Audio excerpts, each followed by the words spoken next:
안녕하세요. 살다 보면 별꼴 다 본다는 걸 몸으로 체감한 30대 돌싱녀 인사 올립니다. 저는 결혼 후 1년 만에 초고속으로 이혼을 했는데요. 제 이혼 이야기를 들어보지 못한 사람들은 제게 문제가 있나 생각하실 수도 있지만 들어보신 분들은 모두 이혼 잘했다며 오히려 응원해 주시거든요. 얼마 전에도 지인이 제 이혼 이야기를 듣더니 이건 많은 사람들에게 알려야 할 일이라며 거듭 권해서 이렇게 사연글을 작성하고 있어요. 저와 이혼한 남편은 동갑내기로 같은 직장의 동료이자 사내 커플에서 부부가 된 아주 가까운 사이였어요. 남편은 결혼을 전제로 저와 사귀기를 원했고 저도 솔직히 어느 정도 나이가 찼으니 진지하게 생각해보고자 연애를 시작했어요.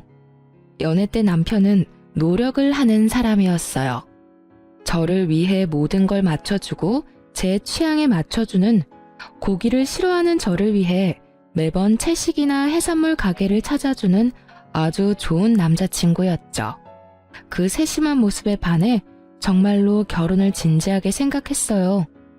그리고 남편은 결혼을 하기 위해 집을 구매했다고 했어요. 난감하게 웃으며 은행 빚이 많지만 그래도 자기 집이라고 하는 걸 보니 제가 나머지는 벌어서 생활하면 될 것 같다고 생각했어요. 집도 있고 제가 벌면 생활비도 있으니 괜찮겠지. 그렇게 생각하던 차에 생각지도 못했던 아이가 생겼어요. 솔직히 생각지도 못했다는 건 거짓말이었고요. 남편은 항상 제게 아이를 가지고 싶다고 이야기를 했었어요. 그리고 매번 피임을 하다가 저도 결혼 생각이 짙어지자 결국 피임에 소홀하게 됐고 그렇게 아이가 찾아온 거죠. 아이가 생기고 보니 육아휴직을 하게 되면 생활이 힘들 것 같더라고요. 그때는 부모님에게 손을 조금 벌려야지 생각했어요. 저희 집은 제가 못나서 그렇지 아버지는 교수, 어머니가 교사로 솔직히 못 살지는 않아요. 그렇기에 빌리고 나중에 갚자는 생각도 편하게 했었고요. 시댁은 시골인데 가족들도 엄청 많은 집안이었어요. 솔직히 임신해서 결혼하는 건데 남편이 엄청 원해서 그 집안에서도 축하해 줄 줄 알았거든요. 그런데 처음에 상견례 겸 시무를 봤는데 엄청 친절하게 대해주시기는 하셨지만 뭐랄까 그 눈빛이 엄청 차가웠어요. 그렇지만 본래 그런 인상일지도 모른다고 편하게 생각했어요. 시부도 마찬가지로 정말 즐겁지는 않은 가식적으로 웃고 있는 느낌을 많이 받았고요. 저는 이 자리가 딱딱한 자리라 그런가 보다라고 마음 편하게 생각해버렸어요. 그때 다른 선택을 했다면 어땠을까? 지금도 생각하게 만드네요. 사실 이혼에 대한 생각이 강하게 들었던 첫날은 놀랍게도 결혼식 당일이었어요. 그때 저는 무척이나 지쳐 있었어요. 남편이 집을 해오느라 막대한 원금과 이자가 나가고 있어서 결국 결혼과 관련된 재반 비용은 모두 제가 낼 수밖에 없었어요. 그 모습에 친정오빠는 왜 네가 다 하냐고 남편을 굉장히 나쁘게 보더라고요. 저는 오빠를 다독였어요. 어차피 결혼하면 둘이 같이 살 거고 그 집도 우리 둘이 사는 집이 될 거다. 집 가져오는데 내가 혼수하는 게 맞고 결혼식 비용도 내는 게 맞다고 했었죠. 그런데 시모가 결혼 며칠 전에 폭탄을 하나 터뜨리더군요. 예, 너희 이쪽에서 미리 피로연 하는 게 어때? 피로연이요?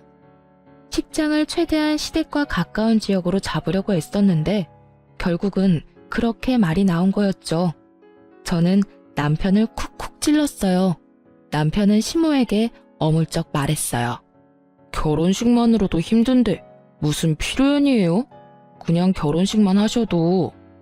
얘 좀 봐. 너 우리 친척들 모두 우리 지역에 다 몰려있는 거 모르니? 차 대절해서 가려고 해도 그날 모이기 힘든 사람도 있는데 그런 친척들 위해서 하라는 건데 그것도 못해? 너 그러면 못 써? 시모는 남편을 향해 강하게 말했지만 딱 보니 저 들으라고 하는 말이었어요. 이쯤에서는 시모도 알고 있었거든요. 제가 이 결혼식 비용을 모두 내고 있다는 걸요. 결국은 시모의 등살에 못 이겨 피로연까지 하게 됐어요. 본식 2주 전에 했는데 시댁 쪽 친척들이 모두 모여서는 아주 난리가 났더라고요. 게다가 피로연에서도 축의금을 걷었는데 그걸 시모가 싹 다 가져가더라고요. 피로연장 잡고 음식 준비도 제가 다 했는데 말이죠.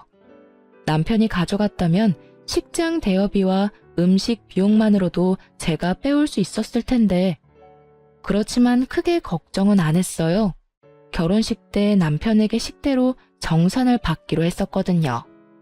얼마를 썼는지만 정확하게 계산해 두기로 했죠. 시모가 좋아하면 됐다고 생각을 하고 결혼식에는 좀 차분하게 진행되겠지 싶었는데 시모의 도를 넘는 행동은 결혼식 바로 전에 또 터졌어요. 자기가 극구 노래를 부르겠다는 거예요. 저는 어이가 없었어요. 그리고 예식장 도우미 선생님들도 당황하기는 마찬가지였죠. 내가 노래교실 다니지 않니? 한곡 멋들어지게 뽑아줄 테니까 나한테 맡겨. 어차피 너희 축가며 뭐며 아무것도 없다면서? 그렇게 재미없는 결혼식 괜찮겠니? 내가 분위기를 띄워줄 테니까 걱정 마. 시모의 말에 저는 정말 미쳐버리겠더라고요. 결국은 저는 몰래 직원을 불러내서 말했어요. 죄송한데 저희 어머니한테 결혼식 날 노래 준비는 안 될 것 같다고 좀 말씀해주세요. 이러다가 제 결혼식 다 망치겠어요. 결국 결혼식장에서는 준비되지 않은 노래는 부를 수 없다고 했고 저도 시모에게 결혼식에서 말고 다른 때 불러달라고 했죠. 바락바락 하겠다고 우기던 시모도 예식장 측에서 안 된다고 하니 받아들이긴 하더라고요. 그런데 결혼식 날 초대받아서 온 제 친구가 저한테 조심스럽게 다가와 이야기하더라고요. 너 벌써 시댁이랑 무슨 일 있는 거 아니지? 네 시어머니 되시는 분이 여기저기 네 욕 엄청 하고 다니셔. 말 안 하려고 했는데 그래도 네가 모르고 나중에 들으면 더 놀랄까봐 미리 말해주는 거야. 너 조심해야겠다. 친구의 말에 저는 얼굴이 달아오르는 걸 느꼈어요. 강철 같은 신부 화장이 아니었다면 저의 흥분은 모두 고스란히 드러났겠죠. 저도 나이를 뒤로 먹은 게 아니다 보니 제가 받은 열을 삭히는 건 일도 아니었어요. 다만 겉으로 웃고 있는 얼굴과는 다르게 몸속에서는 이미 분노가 극에 달했지만요. 참아야 한다. 내 얼굴에 침 뱉기야. 그 생각만 내도록 했어요. 완벽한 결혼식을 위해서 절대로 화를 내지 않았죠. 그렇게 마지막에 가족이 모여서 사진을 찍는데 갑자기 시모가 제 옆에 오시더니 뜬금없이 이런 말을 하더라고요. 사랑한다, 우리 며느리. 우와, 진짜 욕이 입 밖으로 터져나오는 걸 겨우 삼키느라 죽는 줄 알았어요. 뒤에서 욕이라는 욕은 다 하고 돌아다녀서 내 친구들까지 그걸 다 알게 한 주제에 뭐? 사랑한다고요? 진짜 그 넙대대한 시모의 얼굴에 한 대 줘 패고 싶은 걸 겨우겨우 참고 웃었어요. 네, 어머님. 저희 잘 살게요. 그렇게 저는 완벽한 결혼식을 겨우겨우 지켜낼 수 있었어요. 남은 건 너덜너덜해진 제 멘탈 뿐이었지만요. 그리고 시모는 그 멘탈마저 마지막에 탈탈 털어가시더군요. 제가 결혼식 비용을 다 냈잖아요. 그리고 혼수의 예단비까지 싹 다 해서 몇 천만 원이 들어서 남편에게 미리 이야기해놨었거든요. 피로연 할 필요 없었는데 어머님이 원해서 한 거니까 그 비용은 반반씩 부담하자고 했죠. 솔직히 돈은 제가 다 냈는데 들어온 축의금은 시댁에서 다 가져갔으니 저도 남는 게 있어야 나머지 결혼식을 제대로 치를 수 있잖아요. 그때 남편은 알겠다고 확실하게 말해줬어요. 지금 당장 돈이 없으니 결혼식 때 들어오는 축의금에서 떼주겠다고 했는데 막상 정산하러 내려갔더니 시모가 남편에게 들어온 축의금을 모조리 들고 식대 계산을 하고 있더라고요. 저는 남편에게 가서 물었어요. 저번에 필요연할 때 쓴 돈 따로 빼놨어? 그게... 왜? 안 빼놨어? 그럼 어떻게 할 거야? 필요연 때 쓴 돈 반은 주기로 약속했잖아. 주기로 한 돈으로 식대 계산하면 나한테는 어떻게 돈 줄 건데? 조용히 좀 해. 너도 어차피 축의금 들어온 거 있잖아. 그 금액도 다 남을 건데 그걸로 우선 쓰면 되지. 너 식대가 다 내 돈인 줄 아니? 그거 우리 부모님이 친구들 친척들 결혼식 돌아다니면서 낸 돈 돌려받는 거야. 내 친구들이 준 돈만 오로지 내 거라고. 게다가 그 돈이 들어온들 어차피 혼수로 다 나가야 하는 돈인데. 결국 제 입에서 고운 소리가 나올 리 없었고 큰 소리가 버럭버럭 터져 나왔어요. 솔직히 작게 이야기할 수 있었고 조심스레 이야기할 수도 있었어요. 시모의 행동들이 없었다면 말이죠. 이미 시모의 행동들로 제가 기분이 팍 상해 있는데 남편이 저러니 말이 곱게 나가질 않더라고요. 예, 너는 이제 막 결혼한 애가 남편을 잡어? 아니, 남자가 집을 다 해오면 네가 자질구레한 건 내야지. 넌 기생충 마냥 남자한테 빌부터 살려고 벌써부터 그러는 거야? 기생충요? 누가 기생충인데요? 어머님, 집을 가져오면 뭐해요? 다 대출이라 원금 이자만 월급만큼 나가는데. 그러면 어차피 제 월급으로 생활해야 하는 거 모르셨어요?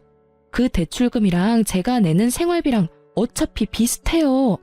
집돈 갚는 동안 내내 제 돈으로 살림 살아야 하는 거예요. 제가 아등바등 돈 갖고 그러는 거 다 잘 살아보려고 그러는 거라고요. 그리고 이 말은 안 하려고 했는데 해야겠어요. 아니, 저희 사정 뻔히 알면서 결혼식 전에 필요연은 왜 하자고 하신 건데요? 그게 그렇게 중요했어요? 그리고 필요연 할 때 식대며 예식장 비용이며 제가 다 냈는데 어머님이 축의금 들어온 거 다 가져가셨잖아요. 적어도 필요연 하자고 먼저 이야기하셨으면 비용 정도는 알아서 주시는 게 맞지 않나요? 아들이 돈 한 푼 없이 결혼식 하는데. 결국 참다 못한 저는 터져버렸고 남편은 한숨을 푹 쉬더군요. 그것도 웃겼어요. 한숨을 지가 왜 쉬어요? 내가 했으면 했지. 뭘 잘한 게 있어서 그렇게 다 해탈한 것처럼 구는지.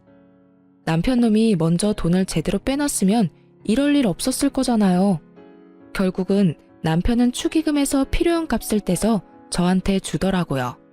제가 그 돈을 받으려고 하자 이번에는 시모가 난리더라고요. 아니, 왜 너한테 이 돈을 줘? 우리 집에 들어온 축의금이잖아. 왜 네가 가져가? 이런 버르장머리 없는 애를 봤나? 내가 쉽게 결혼 허락해주니까 시어머니가 만만하니? 왜 주긴? 제가 소리 지르려 하자 오빠가 끼어들었어요. 사돈 어른께서 이해하세요. 매제는 집을 해오느라 돈이 없어서 결혼식 비용을 못 대는 상황이고 이쪽도 혼수와 예단비, 결혼식비로 돈을 어느 정도 마련했는데 예상이 없던 필요연을 하게 돼서 돈이 모자라게 됐거든요. 결혼식은 둘이 하는 거니 둘이서 나누는 게 맞다고 생각합니다. 저희가 혼수 예단을 하지 않았다면 또 모를까. 그래도 4천만 원이 넘는 돈을 썼는데 결혼식비까지 모두 부담하는 건 저희한테 너무 부담이 크네요. 사돈 어른이 큰 어른이시니 부디 이해해 주세요. 좋게 말할 필요도 없는데 오빠는 간곡하게 말했고 그 간곡한 말투가 자신을 달래는 것처럼 들리는 걸 알아챘는지 시모는 친정집에 그런 모습을 보이는 게 쪽팔리다고 생각했나 봐요. 결국은 알겠어요 한마디만 남기고는 다 놔두고 나가더군요. 그 뒷모습을 보는데 정말 아침부터 밥도 못 먹고 결혼식 하느라고 난리치는 제가 왜 여기 있나 하는 생각만 들었어요. 저런 시모를 모시고 살아야 하는 제 앞날도 캄캄했고요. 이때부터였어요. 시댁에 대한 제 평가는 최하였어요. 지금도 마찬가지지만 이때부터 다 때려치고 싶었지만 뱃속에 있는 아이 때문에 겨우겨우 참았어요. 그런데 그 마지막 인내심마저 쪼개버린 일이 얼마 지나지 않아 또 일어난 거죠. 저희 아들이 태어난 지 30일쯤 됐을 무렵이었어요. 저는 초산인데다가 조련을 금방 나온 터라 모든 게 서툴고 몸이 힘들었어요. 자연분만이었지만 10시간을 넘게 틀어서 온몸이 성한 구석이 없었죠. 그런데 하루는 남편 얼굴이 이상하더라고요. 똥 싸고 덜 닦은 표정이랄까? 뭔가 찜찜한 표정을 짓고 있더라고요. 무슨 일이야? 할 말 있어? 왜 그렇게 찝찝한 표정인데? 그게 엄마가 아기 보고 싶다고 시골 한번 내려오라던데 당신은 어떻게 생각해? 어떻게 생각하긴 절대로 가기 싫지. 라고 말하려는 것을 꾹 참고 남편에게 말했죠. 어머님도 애 보고 싶으실 때 됐지. 100일쯤 되면 시골에도 내려갈 수 있지 않을까 싶은데? 당신 생각은 어때? 제가 양보할 수 있는 건 아기가 100일은 돼야 된다는 거였어요. 아직 집 앞 산책도 못 나가는데 시골까지 가는 건 상상할 수도 없는 일이었어요. 만약 시댁이 도심지에 있었다면 달랐을지도 모르죠. 시댁은 시골 산골에 집이 있어서 벌레도 많고 시부모가 애가 온다고 해서 신경 썼을 것 같지도 않았거든요. 예전에 제가 시댁에 내려갔을 때도 역시나 청소한 적이 없는 집 모습에 학을 떼고 온 기억이 있었으니까요. 아기 건강을 위해서 최대한 양보한 게 100일이었어요. 제 말을 들은 남편도 그 의견에 동의했는지 고개를 끄덕이며 시모에게 톡을 보내더라고요. 그렇게 일 하나 해결됐나 싶었는데 갑자기 제 폰이 울리더라고요. 시모의 카톡이었어요. 너만 애 낳아봤니? 너만 힘들어? 왜 혼자 유별나게 굴어? 애를 낳았으면 데리고 와야 하는 게 당연하잖아. 우리가 남도 아니고. 정말 서운하다. 너 진짜 우리 안 보려고 작정한 거니? 시모의 카톡을 보니 머리가 지끈거리더라고요. 제가 무슨 수를 쓰지 않으면 몇 날 며칠을 저렇게 사람을 쪼아댈 게 분명하니 저는 한 발 더 양보했어요. 그리고 시모에게 전화했어요. 어머님, 아기가 아직 바깥바람 쐬기 힘들어요. 보고 싶으시면 나중에 어머님이 올라오세요. 제가 힘들어서가 아니라 애가 힘들어서 그래요. 아직 목도 못 가누는데 카시트도 채우기 힘들어요. 제가 그렇게 말을 하자 시모는 알겠다며 전화를 끊더니 바로 다음날 집으로 올라왔더라고요. 적어도 며칠은 시간을 두고 올라올 줄 알았는데 이렇게 당장 올라오니 저도 당황한 상태였어요. 애 키우느라 어지럽힌 집 치우고 정리하고 시부모를 맞이했는데 오자마자 시부모는 애는 거들떠보지도 않고 집 구경만 열심히 하더라고요. 그러더니 시부가 저한테 능글맞게 웃더니 말했어요. 아가, 집이 너무 좋네. 이 냉장고랑 TV를 보니까 우리 집에 있는 거지 같은 가전들이 생각나네. 너희가 이거 우리한테 주면 정말 좋을 것 같은데? 네 생각은 어때? 저는 어이가 없었어요. 그 물건들은 모두 결혼식 끝내고 제가 하나부터 10까지 고르고 골라서 집에 들인 물건들이었어요. 게다가 냉장고와 TV는 큰 만큼 가격도 제일 비쌌거든요. 그걸 탐내는 걸 보니 참 기가 막혔어요. 아들 신혼집에 와서는 새 물건 챙기려는 꼴을 보니 너무 웃겼죠. 저희 아버지는 신혼집 와보시고는 제게 용돈도 주면서 덕담까지 해주고 갔는데 말이죠. 시댁에 용돈까지는 바라지도 않아요. 적어도 덕담 한마디 정도는 할 줄 알았는데 역시나 제 기대를 넘어버리더군요. 아버님, 그거 다 산 지 얼마 안 됐고 저희 아파트 공간에 맞춰서 산 거라서 시댁에 두기에는 좀 힘들 수도 있어요.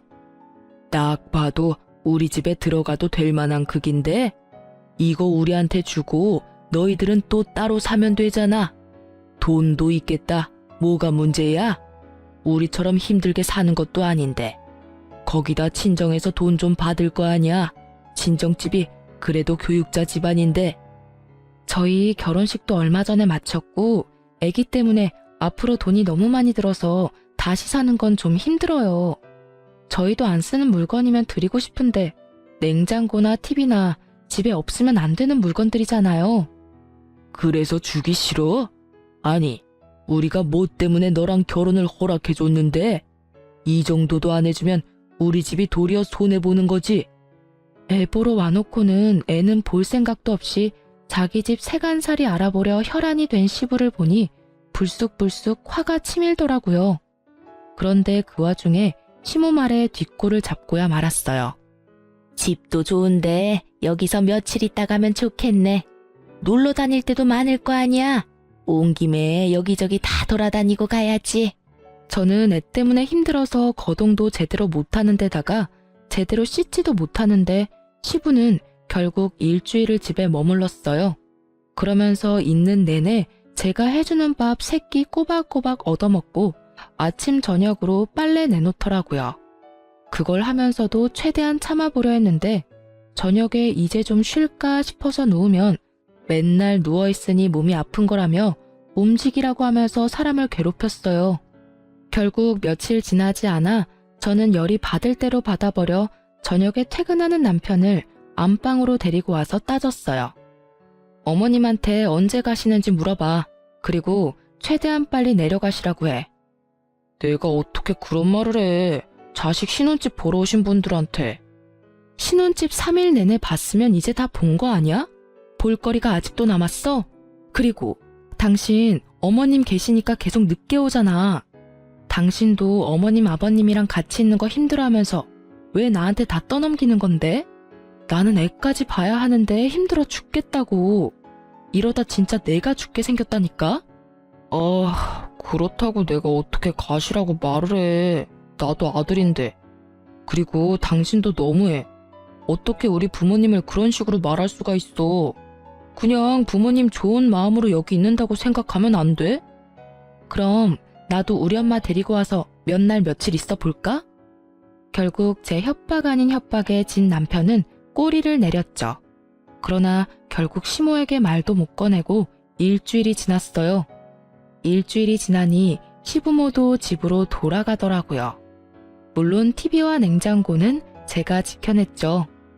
시부모가 돌아간 날 정말 오랜만에 자유를 만끽하고 있었는데 남편이 완전 술에 절어서 엄청 늦게 들어왔더라고요.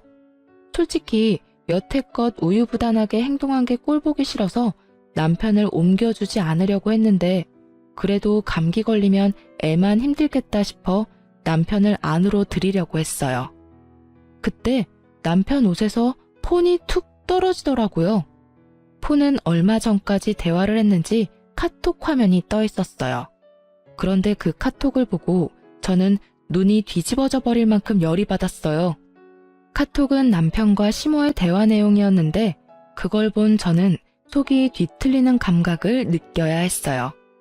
예, 너 결혼 잘못했어. 좋은 집에서 곱게 자라서 그런지 시모 알기를 개똥으로 알잖니. 꼴랑 TV랑 냉장고 때문에 정색하면서 눈 동그랗게 뜨고 따박따박 말대꾸 하는 거 봤지?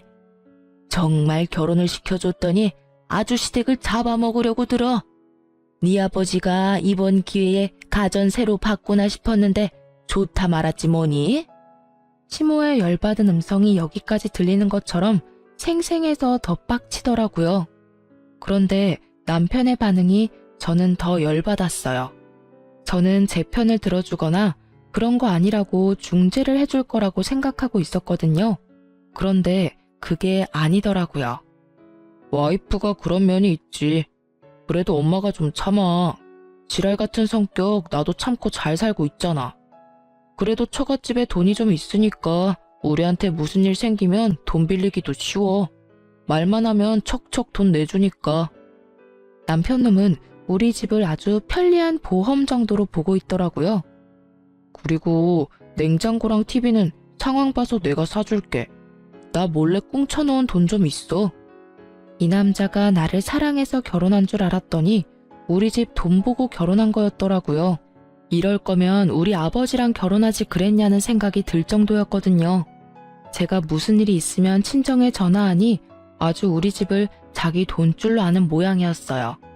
게다가 정말 괘씸한 건 아기 분유 기저귀 한 번을 사다 준 적 없고 그럴 때마다 자기 아파트 대출금 때문에 돈 없다 하더니 시부모 냉장고 TV 사줄 돈은 언제 꽁쳐놓은 건지. 그런데 밑으로 이어진 대화를 볼수록 더 기가 찼죠. 예, 너 이혼할 거면 애는 그냥 줘버려. 혹 달고 있으면 너만 손해야. 혹시 양육비 뭐 그런 이야기 나오면 소송해서 절대 주지 말고. 애 새끼도 누구 새끼인지 모르겠지만 분명히 다른 남자 있을 거야. 절대로 넘어가면 안 돼. 우리 애를 혹이라고 말하는 게 진짜 할머니가 맞을까요? 저는 제 눈을 의심해야 했어요. 이 사람들은 무슨 생각으로 제게 다른 남자가 있다고 이렇게 당당하게 말하는 걸까요? 그런 시모의 문자에 대한 남편의 답은 심플했어요. 안 넘어가. 그래서 애 키울 때 한 푼도 안 내잖아. 시모의 미친 소리에 미친 답변을 건넨 남편놈을 보니 정말 모든 걸 뒤집어 엎어버리고 싶더라고요. 이 새끼는 뭔데 내 자식을 본인 자식이 아니라고 하는 걸까? 그러면 왜 지 자식도 아니라고 생각하면서 같이 살까? 의문만 가득했지만 이제 다 필요 없었어요. 알아보고 싶은 마음 요만큼도 없었고 그냥 이혼만 생각하게 됐죠. 그러고 보니 생각이 났죠. 남편놈이 곧 워크숍을 떠난다는 걸요. 바로 3주 뒤였어요. 1박 2일로 가는 거라 미리 저한테 이야기를 했었거든요. 저는 그때가 좋다고 생각했어요. 제가 생각한 일을 행하기에 딱 좋은 날이라고요. 남편 워크숍 당일에 저는 미리 예약해뒀던 이삿짐 센터를 불렀어요. 그리고는 제가 산 가구며 가전들을 모두 친정집으로 옮겨버렸어요. 친정에는 미리 이야기를 해놓은 상태였거든요. 처음에 이혼 결심하고 부모님에게 가서 이야기했을 때 부모님 기분도 무척 안 좋으셨어요. 두 분 다 교육자라 그러신지 제게 결혼은 가문의 결합이며 뭐 이런 말들을 운운하며 저를 답답하게 만들더라고요. 그래서 결국은 시모와 남편의 행동에 대해 이야기해버렸죠. 이중인격처럼 앞에서는 쳐웃고 뒤에서는 욕하는 시모와 그런 시모에게 자기도 지랄 같은 내 성격 참아주며 산다는 남편의 말을 두 분에게 들려드렸더니 두 분 다 열이 받으셨죠. 특히 아버지는 얼마나 화를 내시는지. 그러지 않아도 내가 너 결혼식 때 너무 이상했어. 아들이 집 사온다고 어떻게 모든 걸 너한테 다 맡길 수가 있어? 결혼식 비용은 둘이서 부담하는 게 맞는 거지. 게다가 너한테 화내는 것도 그렇고. 그리고 네 애를 자기 아들 손주가 아니라고 말하는 것도 너무 무례한 일이잖아. 잘 헤어졌어. 그딴 집 빨리 나오고 이혼해.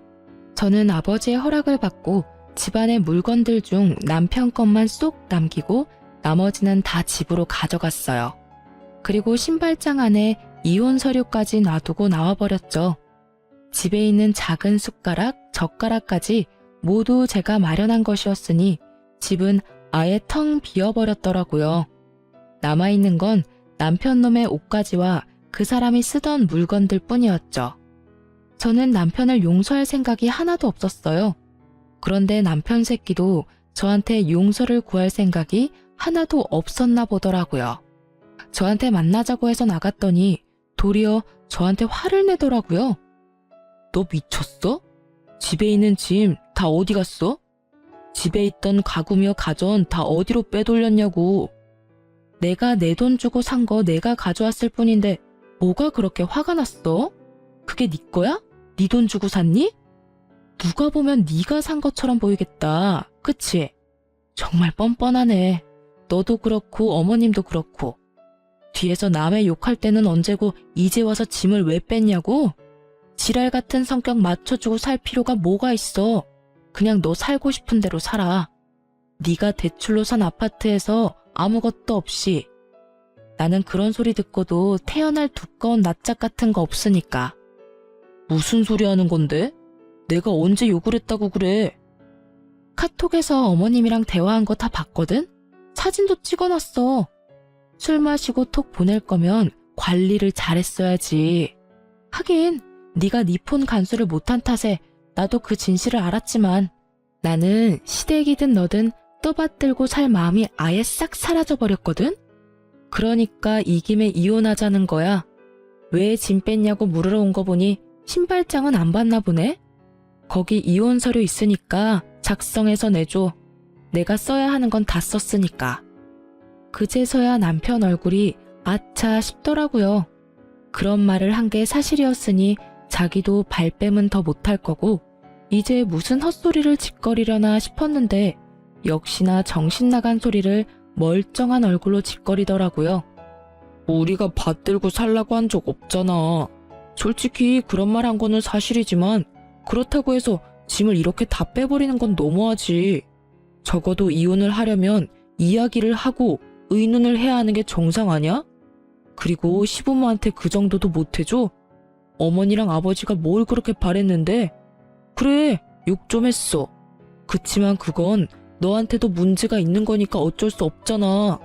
짐을 뺀 건 내가 너희 집에 보낸 예단비가 아까워서 뺀 거야. 그러니까 네가 이해해. 그리고 내가 무슨 문제가 있어? 나 결혼식에서 너희 엄마 진상짓 했을 때도 참고 웃어줬어. 너희 아빠 우리 집에 와서 가전 가져가고 싶다고 했을 때도 웃으면서 넘겼어. 웃음 따위 전혀 나오지 않았지만 말이지. 근데 너랑 너희 부모님이 나한테 어떻게 했어? 아주 셋이서 나 하나를 분석을 자세하게도 했더라. 그리고 너는 네 새끼가 누구 애 새끼인지 몰라서 시모가 그런 말 했을 때 애 키울 때 한 푼도 안 낸다고 당당하게 이야기했어? 이 미친 새끼야. 틀린 말이 아니잖아. 너 당당하게 그 애가 내 애라고 말할 수 있어? 너 나 몰래 바람 피우고 애 만든 거잖아. 내가 애 갖고 싶다고 하니까. 저는 어이없는 얼굴로 남편 새끼를 쳐다봤어요. 이놈이 무슨 이야기를 하는 건지 머리가 따라잡지를 못하겠더라고요. 내가 다른 남자를 만난 적이 없는데 무슨 바람을 피웠다고 이러는지. 떨떠름한 제 앞에 남편이 종이 한 장을 턱 내보이더군요. 바로 검사지였어요. 영어로 뭐라 적혀 있는데 남편이 이야기하더군요. 나 무정자증이야. 애 못 갖는다고. 내가 애를 가지고 싶다고 이야기한 게 그냥 한 이야기인 줄 알았어? 나 자연임신 시킬 확률이 엄청 낮거든? 게다가 너랑 나 그만큼 많이 관계한 것도 아닌데 애가 금방 생겼잖아. 네가 내가 가진 집 노리고 다른 놈 씨 갖고 장난친 거잖아. 그제야 이 새끼가 하는 말이 다 이해가 되더라고요. 본인이 고자인 걸 알고 있으니 애가 지 새끼가 아니라고 확신했던 거고요. 그렇지만 저 또한 확신하거든요. 그 기간 동안 맹세코 바람을 핀 적이 없으니까요. 넌 그럼 내가 남의 애 가졌는데 왜 결혼했어? 그럼 네 새끼 아니라고 말했으면 이야기가 더 쉬웠을 거 아니야. 결혼을 아예 안 했으면 너한테도 나한테도 더 좋았을 거라고. 애가 있으면 내가 정상으로 보이니까 그랬어. 그리고 너 집 잘 살잖아. 애 하나라도 있으면 애 앞세워서 돈 좀 받을 수 있을 것 같아서 그랬지. 저는 결국 못 참고 남편 놈 뺨때기를 한 대 올려쳤어요. 그리고 남편 놈 억지로 데리고 친자 검사하는 연구소를 찾아서 데리고 갔어요. 남편 놈이 나중에 다른 말 못하도록 보는 앞에서 남편 놈이랑 애 유전자 채취해서 검사 보냈어요.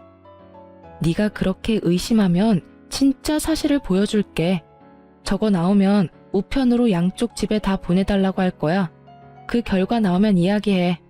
저는 제 할 말만 하고 나와버렸어요. 남편놈 꼬라지도 보기 싫었거든요. 여태껏 우리 애를 제 자식이 아니라고 생각하니 온몸이 덜덜 떨리는 배신감에 진짜 기분이 더럽더라고요. 그리고 몇 주 후에 우편이 왔더라고요. 저한테 왔으면 남편에게도 갔을 거라고 생각했어요. 그리고 그날 저녁 결국 남편이 만나자며 제게 전화를 걸어왔고요. 결과는 안 봐도 뻔했죠. 친자 관계 일치 99.9%요. 제가 만나지 않겠다고 말했더니 남편놈이 저희 집에 찾아왔더라고요. 그러면서 우리 집 앞 문 앞에서 무릎 꿇고 앉아서는 울며 불며 아파트 떠나가라 울더라고요. 여보, 내가 잘못했어. 나는 그런 거 진짜 모르고 내가 무슨 짓을 했는지 모르겠어. 뭘 잘못했는데? 너 그냥 너 살고 싶은 대로 살았잖아. 우리 애가 네 애 아니라고 믿으면서 애한테 얼만큼 상처 줬는지 알기나 해? 게다가 넌 나까지 모욕한 거야. 내가 너 놔두고 바람을 피웠다고? 넌 내가 그렇게 뻔뻔한 여자처럼 보였니?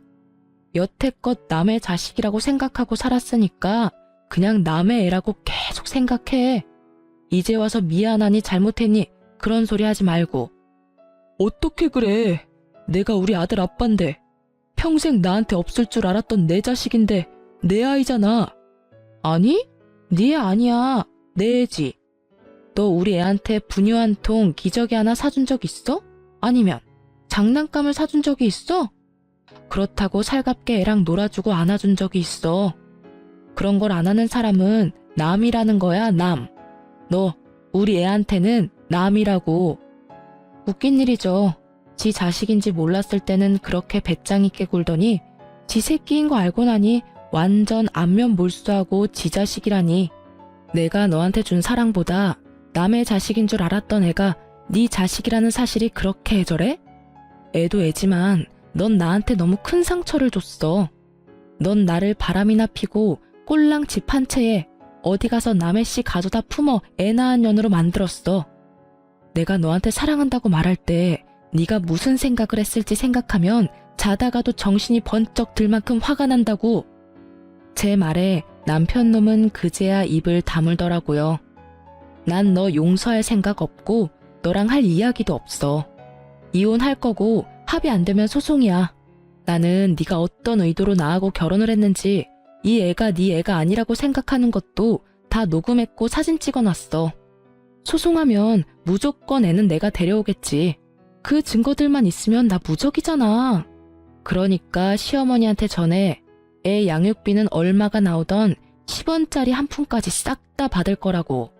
제 말에 남편 놈은 찌질하게도 제 바지가랑이를 잡고 늘어지더니 아버지와 오빠가 오고 나서야 결국 강제로 떨어졌어요. 그 다음날 남편 놈 대신 시부모가 찾아왔더라고요. 저는 예상했어요. 남편한테 들었으면 뭐라도 행동을 취할 거라고 예상은 했죠. 행동력 좋으신 분들이잖아요. 두 사람 모두 얼굴이 새하얗게 질려 있더군요. 며느라가 제발 이혼만은 하지 말아줘. 우리 아들이 너무 미안한 마음이 가득해. 우리도 물론이고. 너한테 그런 상처 주려고 한 거 아니야. 그냥 우리들끼리 하는 이야기였고, 알잖니. 임금님 없는 자리에서는 임금 욕도 한다고. 어머님, 저랑 그이랑 이혼하는 거 바라셨잖아요. 원하시는 대로 해드릴게요. 대신 애는 그이 애인 거 확인하셨을 테니까 양육비는 다 받을 거예요. 그 사람 집 대출금 때문에 어차피 양육비 제대로 못 받을 거 뻔하니까 어머니께서 그 사람한테 돈 좀 빌려줘요. 제발 그러지 마. 얘 우리한테서 손주 뺏어가지 말아줘. 아주 쇼를 하고 자빠지셨더라고요. 언제는 누구 애인지도 모르래 양육비도 안 주고 이혼이나 하라더니. 그래, 우리 집안의 최고로 중요한 손주다. 그 아이만큼은 우리한테 돌려다오. 우리가 잘 키울 자신이 있어. 아버님, 좀 그렇네요. 저번에 우리 집 와서 애를 한 번이라도 안아보시기는 하셨어요? 애는 안중에도 없고 저희 세간살이만 눈독 들이셨잖아요. 그리고 그때 그런 말도 하셨죠? 친정에서 돈 주지 않냐고. 우리 집안에서 그 정도도 안 해주면 손해라고 하시지 않았어요? 어차피 애는 안중에도 없던 분들이 갑자기 애가 소중하다며 여기 와서 이러시니 참 웃기네요. 할 말 있으시면 이혼소송 변호사한테나 가서 하세요. 저는 두 분하고 할 이야기 없습니다. 저는 시부모 모두 쫓아보냈어요. 결국 그 뒤로 이혼은 소송으로 가게 됐지만 뭐 저에게 유리하게 될 수밖에 없었죠. 솔직히 결혼 기간이 짧아 재산 분할 같은 거 할 게 없었어요. 다만 위자료는 제가 조금 받아올 수 있었고 아이 친권과 양육권도 제가 가져왔죠. 남편은 제게 양육비를 꼬박꼬박 내야 했어요. 그리고 이혼 3년쯤 뒤에 저는 재혼을 하게 됐어요. 그런데 재혼을 한다고 친구들에게 연락을 했던 게 전 남편에게까지 흘러갔는지 저한테 전화가 와서는 결혼하는 건 너무하지 않냐며 난리를 피우더라고요. 당신 나랑 재결합할 생각으로 여태껏 혼자였던 거 아니야? 어떻게 재혼을 해? 내 아이를 데리고. 재결합은 무슨? 어디서 얼빠진 소리를 해? 네 착각이야. 난 지금 이 사람 놓치기 너무 싫고 너랑은 정반대로 나랑 제 자식도 아닌 애를 사랑해줘서 결혼하려는 거야. 너는 네가 지금 애를 가질 수 없다는 생각 때문에 나하고 아이한테 매달리는 것 같은데 내가 기적처럼 애 가진 것처럼 다른 여자에게도 기적이 일어날 수도 있잖아. 그러니까 열심히 너도 재혼이나 해. 나한테 전화해서 뻘짓하지 말고. 그렇게 전화를 끊었는데 몇 달 후 직장 동료가 연락이 왔더라고요. 언니, 그거 알아요? 언니 전 남편 사기당했어요. 응? 무슨 사기? 세상에, 어떤 여자가 자기가 애 가졌다면서 결국 결혼까지 할 것처럼 했거든요? 진짜 저희한테 청첩장까지 돌리고 막 그랬는데. 알고 보니까 결혼하기 전에 이 명목 저 명목으로 언니 전 남편 돈 다 받고는 글쎄 그 아파트 담보로 돈까지 빌려서 날랐다고 하더라고요. 그래서 한동안 그분 얼굴이 완전 죽상이었죠. 뭐? 여자가 애를 가졌는데 왜 여자가 도망가? 알고 보니까 임신 자체가 거짓말이었대요.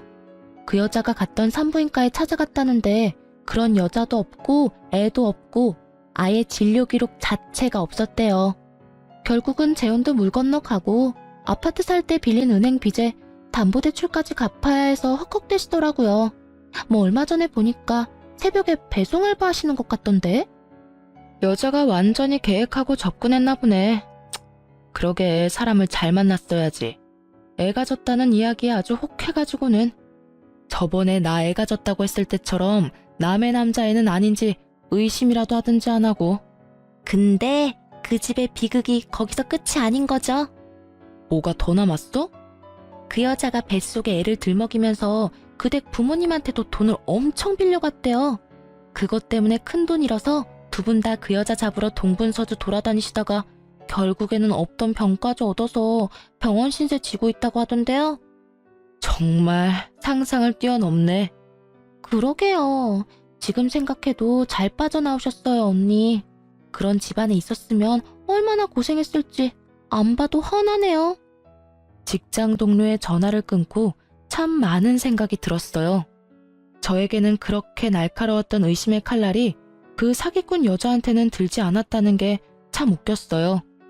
결국 제 진짜 핏줄은 품어보지도 못하고 잃게 생겼고 재혼은 막판에 엎어져 막대한 빚만 졌으니 말이죠. 그걸 보니 제가 빠져나온 게 참 잘 됐다는 생각이 들긴 해요. 저는 지금 재혼을 해서 잘 살고 있거든요.